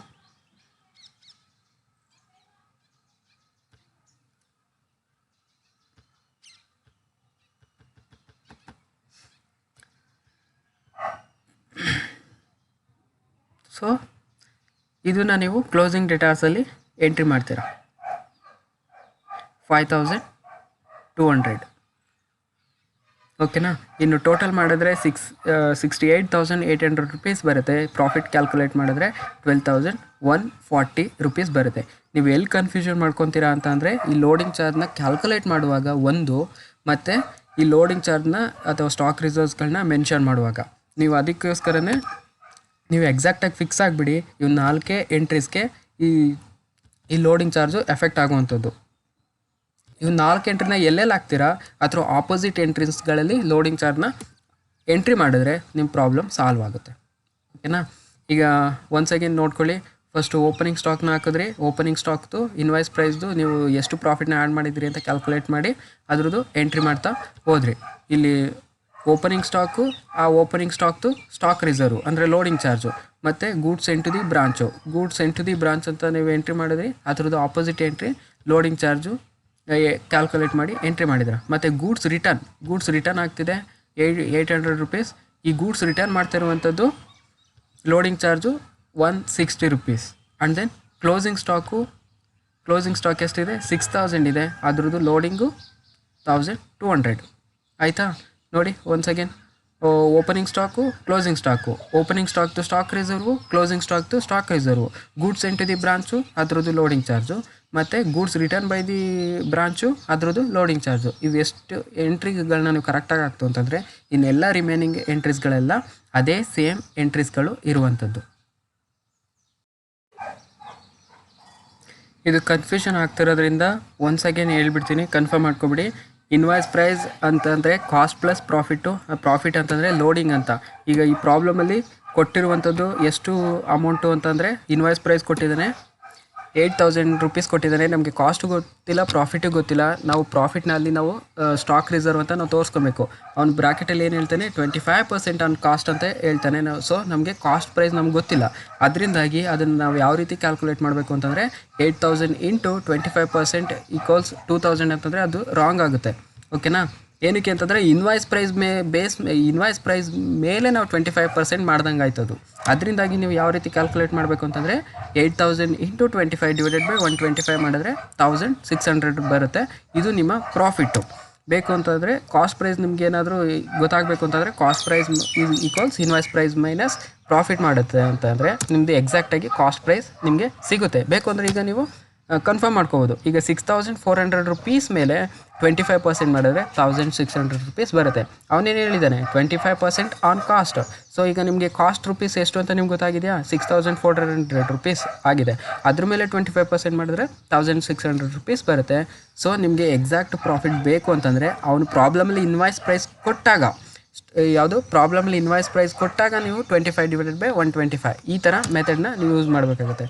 ಸೊ ಈ ಪ್ರಾಬ್ಲಮಲ್ಲಿ ಕೊಟ್ಟಿರುವಂಥದ್ದು ಇನ್ವಾಯ್ಸ್ ಪ್ರೈಸು 8,000 ರುಪೀಸು ಮತ್ತು ಕಾಸ್ಟ್ ಪ್ರೈಸು 6,400, ಪ್ರಾಫಿಟ್ಟು 1,600. ಇವೆರಡನ್ನು ಟೋಟಲ್ ಮಾಡಿದ್ರೆ 8,000 ರುಪೀಸ್ ಇನ್ವಾಯ್ಸ್ ಪ್ರೈಸ್ ಆಗುತ್ತಾ. ಸೊ ಈ ರೀತಿ ಕ್ಯಾಲ್ಕುಲೇಟ್ ಮಾಡಬೇಕು. ನೋಡ್ಕೊಳ್ಳಿ, ಸ್ಟಾಕ್ ಅಟ್ ರುಪೀಸ್ 8,000 ಬ್ರಾಕೆಟಲ್ಲಿ ಇನ್ವಾಯ್ಸ್ ಪ್ರೈಸ್ ಅಂತ ಮೆನ್ಷನ್ ಮಾಡಿತ್ತು ಅಂತಂದರೆ ಪ್ರಾಫಿಟ್ನ ನೀವು ಫೈಂಡ್ ಔಟ್ ಮಾಡಬೇಕು ಅಂತಂದರೆ 8,000 ಇಂಟು 25 ಡಿವೈಡೆಡ್ ಬೈ 125 ಮಾಡ್ತಾ ಹೋಗಬೇಕು. In case stock at rupees 8,000 ಬ್ರಾಕೆಟಲ್ಲಿ ಅಟ್ ಕಾಸ್ಟ್ ಅಂತ ಏನಾದರೂ ಮೆನ್ಷನ್ ಮಾಡಿದ್ದ ಅಂತಂದರೆ ಪ್ರಾಫಿಟ್ನ ನೀವು ಕ್ಯಾಲ್ಕುಲೇಟ್ ಮಾಡುವಾಗ ಆ ಟೈಮಲ್ಲಿ ನೀವು 8,000 ಇಂಟು 25% ಮಾಡಬೇಕು. ಅದನ್ನು ನೀವು ಕ್ಲಾರಿಫೈ ಮಾಡ್ಕೊಳ್ಳಿ. ಸ್ಟಾಕ್ ಅಟ್ ರುಪೀಸ್ 8,000 ಬ್ರಾಕೆಟಲ್ಲಿ ಇನ್ವಾಯ್ಸ್ ಪ್ರೈಸ್ ಅಂತ ಮೆನ್ಷನ್ ಮಾಡಿದ್ದ ಅಂತಂದರೆ 8,000 ಇಂಟು 25 ಡಿವೈಡೆಡ್ ಬೈ 125 ಅಂತ ಮಾಡಬೇಕು. In case stock at rupees 8,000 ಬ್ರಾಕೆಟಲ್ಲಿ ಅಟ್ ಕಾಸ್ಟ್ ಅಂತ ಅವನು ಎಕ್ಸಾಕ್ಟಾಗಿ ಮೆನ್ಷನ್ ಮಾಡಿದ್ದ ಅಂತಂದರೆ ಆಗ ಕಾಸ್ಟ್ ಪ್ರೈಸ್ ಮೇಲೆ 25% ಮಾಡಬೇಕು ಅಂತ. ಸೊ ಅವ್ನು ಕೊಟ್ಟಿರುವಂಥದ್ದೇ ಕಾಸ್ಟ್ ಪ್ರೈಸು. ಸೊ ಅದ್ರ ಮೇಲೆ 25% ಮಾಡಿದ್ರೆ ನಿಮಗೆ ಪ್ರಾಫಿಟು ಸಿಗ್ತಾ ಹೋಗುತ್ತೆ. ಇದು ಈಗ ನೆಕ್ಸ್ಟು ಈಗ ನಿಮ್ಮ ಕ್ವಶನ್ ಪೇಪರ್ ಪ್ರಾಬ್ಲಮ್ಮು ನೋಡ್ಕೊಳ್ಳಿ. ಕ್ವಶನ್ ಪೇಪರಲ್ಲಿ ಈ ರೀತಿ ಪ್ರೀವಿಯಸ್ ಇಯರಲ್ಲಿ ಕೇಳಿರುವಂಥದ್ದು. ಸೊ ಪ್ರೀವಿಯಸ್ ಇಯರಲ್ಲಿ ಆಲ್ಮೋಸ್ಟು ಕೇಳಿರುವಂಥ ಪ್ರಾಬ್ಲಮ್ಸ್ಗಳೆಲ್ಲ ಇನ್ವಾಯ್ಸ್ ಪ್ರೈಸ್ ಬೇಸಿಸ್ ಮೇಲೇ ಇರುವಂಥದ್ದು. From the following information prepare branch account and necessary ledger account in the books of head office Mysuru for the year ended 31/3/2018. The goods invoiced by head office at cost plus 25% ಅಂತಂದರೆ goods invoiced by ಅಂತಂದರೆ ಎಲ್ಲ ಗೂಡ್ಸ್ಗಳು invoiced ಆಗಿದೆ ಅಂತ, ಅಂದರೆ already profit add ಆಗಿದೆ ಅಂತ. So ಅವ್ರಿಗೆ ಕೊಟ್ಟಿರುವಂಥದ್ದೆಲ್ಲ invoice ಪ್ರೈಸ್ಗಳೇ ಅಂತ. ಕಾಸ್ಟ್ ಪ್ಲಸ್ 25% ಅಂತಂದರೆ ನಥಿಂಗ್ ಬಟ್ ಅವನು ಪ್ರಾಬ್ಲಮಲ್ಲಿ ಕೊಟ್ಟಿರುವಂಥದ್ದೆಲ್ಲ ಇನ್ವಾಯ್ಸ್ ಪ್ರೈಸು. ಅವನು ಬ್ರಾಕೆಟಲ್ಲಿ ಸಮ್ ಟೈಮ್ ಮೆನ್ಷನ್ ಮಾಡಿರ್ತಾನೆ IP ಅಂತ ಅಥವಾ ಇನ್ವಾಯ್ಸ್ ಪ್ರೈಸ್ ಅಂತ. ಬೇಕು ಅಂತಂದರೆ ಇಲ್ಲಿ ಹೆಡ್ಡಿಂಗಲ್ಲಿ ಅವ್ನು ಮೆನ್ಷನ್ ಮಾಡಿದ್ದಾನೆ goods invoiced by head office at cost plus 25%. So ಈ ಟೈಮಲ್ಲಿ ನೀವು ಇವನು ಬ್ರಾಕೆಟಲ್ಲಿ ಮೆನ್ಷನ್ ಮಾಡಿಲ್ಲದೆ ಇರಲಿ. ಸೊ ಇದು ನೀವು ಸ್ಟಾಕ್ ಕೊಟ್ಟಿದ್ದಾನೆ ಅಂತಂದರೆ ಅವನು ಇನ್ವಾಯ್ಸ್ ಪ್ರೈಸ್ ಬೇಸಿಸ್ ಮೇಲೇ ಕೊಟ್ಟಿದ್ದಾನೆ ಅಂತ ನೀವು ಅರ್ಥ ಮಾಡ್ಕೊಬೇಕು. ಸೊ ಈ ಪ್ರಾಬ್ಲಮಲ್ಲಿ ಅವನು ಇನ್ವಾಯ್ಸ್ ಪ್ರೈಸ್ ಅಂತ ಮೆನ್ಷನ್ ಮಾಡಿದ್ದಾನೆ ಅಂತಂದರೆ ಯಾವುದೇ ರೀತಿಯಾದಂಥ ಪ್ರಾಬ್ಲಮ್ ಇಲ್ಲ, ನಿಮ್ಗೆ ಕನ್ಫರ್ಮಾಗಿ ಗೊತ್ತು. ಸೊ ನೀವು ಅದನ್ನು ಕನ್ಫರ್ಮ್ ಮಾಡ್ಕೊಬೇಕು, ಅವನು ಇನ್ವಾಯ್ಸ್ ಪ್ರೈಸಲ್ಲಿ ಕೊಟ್ಟಿದ್ದಾನೆ ಕಾಸ್ಟ್ ಪ್ರೈಸಲ್ಲಿ ಕೊಟ್ಟಿದ್ದಾನೆ ಅಂತ. ಈ ಪ್ರಾಬ್ಲಮಲ್ಲಿ ಅವನು ಇನ್ವಾಯ್ಸ್ ಪ್ರೈಸ್ ಅಂತ ಕೊಟ್ಟಿಲ್ಲ ಆದರೂ ಕೂಡ ಇದು ಇನ್ವಾಯ್ಸ್ ಪ್ರೈಸ್ ಅಂತಲೇ ನೀವು ಕನ್ಫರ್ಮ್ ಮಾಡ್ಕೊಳ್ಳಿ. ಇಲ್ಲ ಅಂತಂದರೆ ಅವನು ಎಕ್ಸಾಕ್ಟಾಗಿ ಮೆನ್ಷನ್ ಮಾಡ್ತಾನೆ ಅಟ್ ಕಾಸ್ಟ್ ಪ್ರೈಸ್ ಅಂತ. ಓಕೆನಾ? ಈಗ ಎಂಟ್ರಿ ಮಾಡ್ತಾ ಹೋಗಿ ಓಪನಿಂಗ್ ಸ್ಟಾಕ್ ಕೊಟ್ಟಿದ್ದಾನೆ, ಓಪನಿಂಗ್ ಡೆಟಾರ್ಸ್ ಕೊಟ್ಟಿದ್ದಾನೆ, ಓಪನಿಂಗ್ ಫರ್ನಿಚರ್ ಕೊಟ್ಟಿದ್ದಾನೆ, ಓಪನಿಂಗ್ ಕ್ಯಾಶ್ ಕೊಟ್ಟಿದ್ದಾನೆ. ಓಕೆನಾ? ಇದಿಷ್ಟು. And then opening outstanding salary ಅಂತ ಮೆನ್ಷನ್ ಮಾಡಿದ್ದಾನೆ. ಸೊ ಔಟ್ಸ್ಟ್ಯಾಂಡಿಂಗ್ ಎಕ್ಸ್ಪೆನ್ಸಸ್ಗಳೆಲ್ಲ ಲಯಬಿಲಿಟೀಸ್ಗಳು, ಪ್ರೀಪೇಯ್ಡ್ ಎಕ್ಸ್ಪೆನ್ಸಸ್ಗಳೆಲ್ಲ ಅಸೆಟು. ಸೊ ಓಪನಿಂಗ್ ಅಸೆಟ್ಸ್ಗಳನ್ನ ಎಂಟ್ರಿ ಮಾಡಿ first. Stock, debtors, furniture, petty, cash. So loading charge ಯಾವುದಕ್ಕೆ ಎಫೆಕ್ಟ್ ಆಗುತ್ತೆ? ಓಪನಿಂಗ್ ಸ್ಟಾಕಿಗೆ ಎಫೆಕ್ಟ್ ಆಗುತ್ತೆ. ಮತ್ತು ಗೂಡ್ಸ್ ಸೆಂಟ್ ಟು ಬ್ರಾಂಚ್ ಅಂತಂದರೆ ಅದಕ್ಕೆ ಲೋಡಿಂಗ್ ಚಾರ್ಜ್ ಎಫೆಕ್ಟ್ ಆಗುತ್ತೆ. ಗೂಡ್ಸ್ ರಿಟರ್ನ್ ಅಂತಂದರೆ ಅದಕ್ಕೆ ಎಫೆಕ್ಟ್ ಆಗುತ್ತೆ. ಮತ್ತು ಕ್ಲೋಸಿಂಗ್ ಸ್ಟಾಕಿಗೆ ಲೋಡಿಂಗ್ ಚಾರ್ಜು ಎಫೆಕ್ಟ್ ಆಗುತ್ತೆ. ಇವು 4 ಎಂಟ್ರೀಸ್ಗಳನ್ನ ಕಾಮನಾಗಿ ಎಂಟ್ರಿ ಮಾಡಿಬಿಟ್ಟು ಅದು ಆಪೋಸಿಟ್ ಎಂಟ್ರೀಸ್ಗಳನ್ನ ಲೋಡಿಂಗ್ ಚಾರ್ಜ್ನ ನೀವು ಕ್ಯಾಲ್ಕುಲೇಟ್ ಮಾಡಬೇಕು. ಫಸ್ಟ್ ಇಲ್ಲಿ ಓಪನಿಂಗ್ ಸ್ಟಾಕ್ನ ಎಂಟ್ರಿ ಮಾಡಿದ್ದೀವಿ 1,20,000. ಸೊ ಅದ್ರದ್ದು ಸ್ಟಾಕ್ ರಿಸರ್ವ್ನ ಅಲ್ಲೇ ಎಂಟ್ರಿ ಮಾಡಿಬಿಡಿ. ಸೊ ಆ ಎಂಟ್ರಿ ಆಗ್ತಿದ್ದಂಗೆ ನೀವು ಎಂಟ್ರಿ ಮಾಡ್ಕೊಂಡ್ಬಿಟ್ರೆ ನೀವೆಲ್ಲೂ ಮಿಸ್ ಮಾಡೋದಿಲ್ಲ. ಸೊ ಇಲ್ಲಿ ನೋಡಿ 1,20,000 ಇಂಟು 25 ಡಿವೈಡೆಡ್ ಬೈ 125. ಸೊ 24,000 ಬಂತು. ಇಲ್ಲಿ ಔಟ್ಸ್ಟ್ಯಾಂಡಿಂಗ್ ಸ್ಯಾಲ್ರಿ ಅಂತ ಅಂದರೆ ಅದು opening liability. So outstanding salary ನೀವು ಕ್ರೆಡಿಟ್ ಸೈಡಲ್ಲಿ ನೀವು ಎಂಟ್ರಿ ಮಾಡಿದ್ದೀರಾ. ಓಕೆನಾ?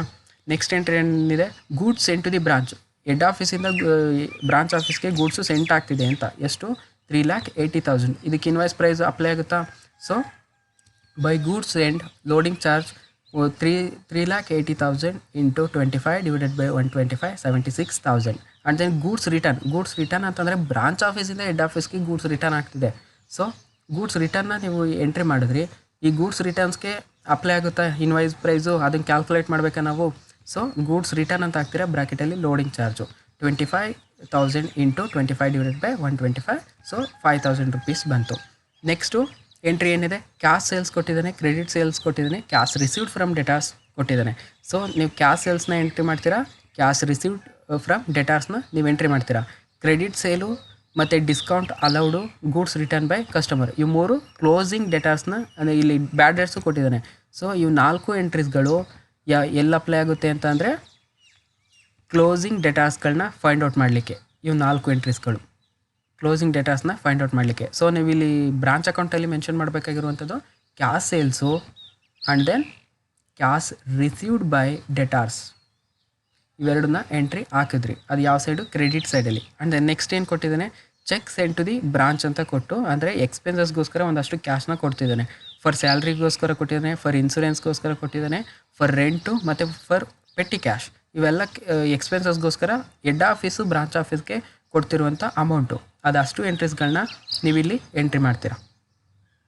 ರೆಂಟು ಮತ್ತು ಪೆಟ್ಟಿ ಕ್ಯಾಶ್ ಎಂಟ್ರಿ ಮಾಡಿದ್ವಿ. And then last balance on 31/3/2018 closing ಬ್ಯಾಲೆನ್ಸಸ್ಗಳು, stock.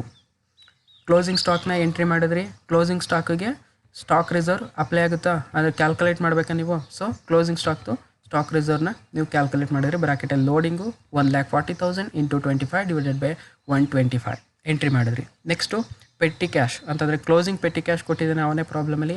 So closing petty cash entry ಮಾಡಿದ್ರಿ 7,200 rupees. And then depreciation furniture at 10% ಅಂತ ಕೊಟ್ಟಿದ್ದಾನೆ. ಸೊ ಇಲ್ಲಿ ಓಪನಿಂಗ್ ಬ್ಯಾಲೆನ್ಸಸ್ ಯಾವ್ದು ಕೊಟ್ಟಿದ್ದಾನೆ? ಸ್ಟಾಕ್ ಕೊಟ್ಟಿದ್ದಾನೆ, ಡೆಟಾರ್ಸ್ ಕೊಟ್ಟಿದ್ದಾನೆ, ಫರ್ನಿಚರ್ ಕೊಟ್ಟಿದ್ದಾನೆ ಓಪನಿಂಗ್ ಬ್ಯಾಲೆನ್ಸು, ಪೆಟ್ಟಿ ಕ್ಯಾಶ್ ಕೊಟ್ಟಿದ್ದಾನೆ. ಬಟ್ ಕ್ಲೋಸಿಂಗ್ ಬ್ಯಾಲೆನ್ಸ್ ಕೊಡುವಾಗ ಅವ್ನು ಕೊಟ್ಟಿರುವಂಥದ್ದು ಪ್ರಾಬ್ಲಮ್ಲಿ ಸ್ಟಾಕು ಮತ್ತು ಪೆಟ್ಟಿ ಕ್ಯಾಶ್ ಅಷ್ಟೇ. ಸೊ ನೀವು ಈಗ ಯಾವುದ್ಯಾವುದು ಫೈಂಡ್ ಔಟ್ ಮಾಡಬೇಕು, ಡೆಟಾರ್ಸು ಮತ್ತು ಫರ್ನಿಚರ್ ಅಕೌಂಟ್ದು ಕ್ಲೋಸಿಂಗ್ ಬ್ಯಾಲೆನ್ಸ್ನ ಫೈಂಡ್ ಔಟ್ ಮಾಡಬೇಕು. ಈಗ ನೋಡ್ಕೊಳ್ಳಿ ಯಾವುದ್ಯಾವ್ದು ಕೊಟ್ಟಿದ್ದಾನೆ, ಸ್ಟಾಕು, ಡೆಟಾರ್ಸು, ಪೆಟ್ಟಿ ಕ್ಯಾಶು, ಫರ್ನಿಚರು, ಔಟ್ಸ್ಟ್ಯಾಂಡಿಂಗ್ ಸ್ಯಾಲ್ರಿ ಕೊಟ್ಟಿದ್ದಾನೆ. ಸೊ ನೀವು ಕ್ಲೋಸಿಂಗ್ ಬ್ಯಾಲೆನ್ಸ್ನ ನೀವೀಗ ಫೈಂಡ್ ಔಟ್ ಮಾಡಬೇಕಾಗಿರುವಂಥದ್ದು ಡೆಟಾರ್ಸು ಮತ್ತು ಫರ್ನಿಚರು. ಇಲ್ಲಿ ಔಟ್ಸ್ಟ್ಯಾಂಡಿಂಗ್ ಸ್ಯಾಲ್ರಿ ಬರೋದಿಲ್ಲ. ಯಾವುದಕ್ಕೆ ಅಂತಂದರೆ ಯಾವುದೇ ರೀತಿಯಾದಂಥ ಅಡಿಷ್ನಲ್ ಅಡ್ಜಸ್ಟ್ಮೆಂಟ್ ಕೊಟ್ಟಿರೋದಿಲ್ಲ. ಔಟ್ಸ್ಟ್ಯಾಂಡಿಂಗ್ ಸ್ಯಾಲ್ರಿ ಅಂತಂದರೆ ಸ್ಯಾಲ್ರಿ ಡ್ಯೂ ಅಂತ, ನಾವಿನ್ನೂ ಸ್ಯಾಲ್ರಿ ಕೊಟ್ಟಿಲ್ಲ ಅಂತ. ಸೊ ಅದು ಲಯಬಿಲಿಟಿ. ಸೊ ಅವನು ಏನು ಅಡಿಷ್ನಲ್ ಮೆನ್ಷನ್ ಮಾಡಿಲ್ಲ ಅಂತಂದರೆ ನಾವು ಡ್ಯೂ ಇರೋವಂಥ ಸ್ಯಾಲ್ರಿನ ನಾವು ಈ ವರ್ಷ ಪೇ ಮಾಡಿದ್ದೀವಿ ಅಂತ. ಸೊ ಅದು ಕ್ಲೋಸಿಂಗ್ ಎಂಟ್ರಿ ಬರೋದಿಲ್ಲ. ಓಕೆನಾ. ಈಗ ನೀವು ಕ್ಯಾಲ್ಕುಲೇಟ್ ಮಾಡಬೇಕಾಗಿರೋವಂಥದ್ದು ಯಾವುದು, memorandum of debtors account, memorandum of furniture account. Memorandum of debtors account ಇಲ್ಲಿ ಓಪನ್ ಮಾಡಿದ್ದೀರಾ.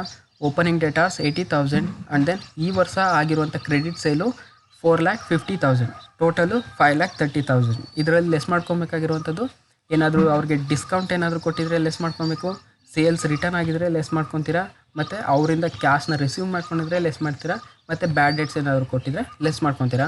ಟೋಟಲ್ 1,40,000 ಇಂದು ನಮಗೆ ಡೆಟಾರ್ಸ್ ಆಗಿ ಉಳಿದಿದೆ. ಇನ್ನೂ ಅದು ಕ್ಯಾಶು ನಮಗೆ ರಿಟರ್ನ್ ಆಗಿಲ್ಲ ಅಂತ.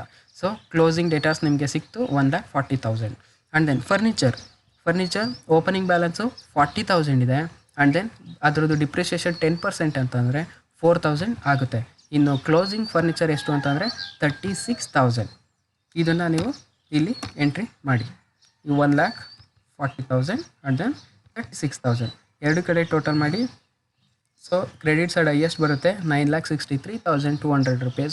ಸೊ ಪ್ರಾಫಿಟ್ನ ನೀವು ಫೈಂಡ್ ಔಟ್ ಮಾಡೋದು 2,12,700 rupees. ಇದಿಷ್ಟು ನೋಡ್ಕೊಳ್ಳಿ. ನಿಮಗೆ ಕನ್ಫ್ಯೂಷನ್ ಆಗುವಂಥದ್ದು ಎಲ್ಲಿ ಅಂತ ಅಂದರೆ, ಇದು ಲೋಡಿಂಗ್ ಚಾರ್ಜ್ನ ನೀವು ಫೈಂಡ್ ಔಟ್ ಮಾಡುವಾಗಲೇ ನಿಮಗೆ ಕನ್ಫ್ಯೂಷನ್ ಆಗುವಂಥದ್ದು. ಸೊ ನೀವು ಮೈಂಡಲ್ಲಿ ನೀವು ಫಿಕ್ಸ್ ಆಗಿಬಿಡ್ಬೇಕು. ನೀವು ಲೋಡಿಂಗ್ ಚಾರ್ಜ್ನ ಯಾವುದ್ಯಾವುದಕ್ಕೆ ಫೈಂಡ್ ಔಟ್ ಮಾಡ್ತೀರಾ ಅಂತಂದರೆ, ಓಪನಿಂಗ್ ಸ್ಟಾಕಿಗೆ ನೀವು ಫೈಂಡ್ ಔಟ್ ಮಾಡ್ತೀರಾ, ಕ್ಲೋಸಿಂಗ್ ಸ್ಟಾಕಿಗೆ ಫೈಂಡ್ ಔಟ್ ಮಾಡ್ತೀರಾ, ಮತ್ತು ಗೂಡ್ಸ್ ಸೆಂಡ್ ಟು ದಿ ಬ್ರಾಂಚ್ಗೆ ನೀವು ಲೋಡಿಂಗ್ ಚಾರ್ಜ್ನ ಸೆಂಡ್ ಮಾಡ್ತೀರಾ, ಮತ್ತು goods return by the branch ಅನ್ನೋವಂಥ ಎಂಟ್ರೀಸ್ಗೆ ನೀವು ಲೋಡಿಂಗ್ ಚಾರ್ಜ್ನ ಎಂಟ್ರಿ ಮಾಡುವಂಥದ್ದು. ಟೋಟಲ್ 4 ಟ್ರಾನ್ಸಾಕ್ಷನ್ಸ್ಗಳಿಗೆ ನೀವು ಲೋಡಿಂಗ್ ಚಾರ್ಜ್ನ ನೀವು ಕ್ಯಾಲ್ಕುಲೇಟ್ ಮಾಡಿದ್ರೆ ಇನ್ವಾಯ್ಸ್ ಪ್ರೈಸ್ ಬೇಸಿಸ್ ಮೇಲೆ ಬ್ರಾಂಚ್ ಅಕೌಂಟು ಕಂಪ್ಲೀಟ್ ಆಯಿತು. ಇದು ನಿಮ್ಮ ಪ್ರೀವಿಯಸ್ ಇಯರ್ ಕ್ವಶನ್ ಪೇಪರು. ಕರೆಕ್ಟಾಗಿ ನೋಡ್ಕೊಳ್ಳಿ, ವರ್ಕ್ ಮಾಡಿ. ಎಲ್ರಿಗೂ ಆಲ್ ದಿ ಬೆಸ್ಟ್.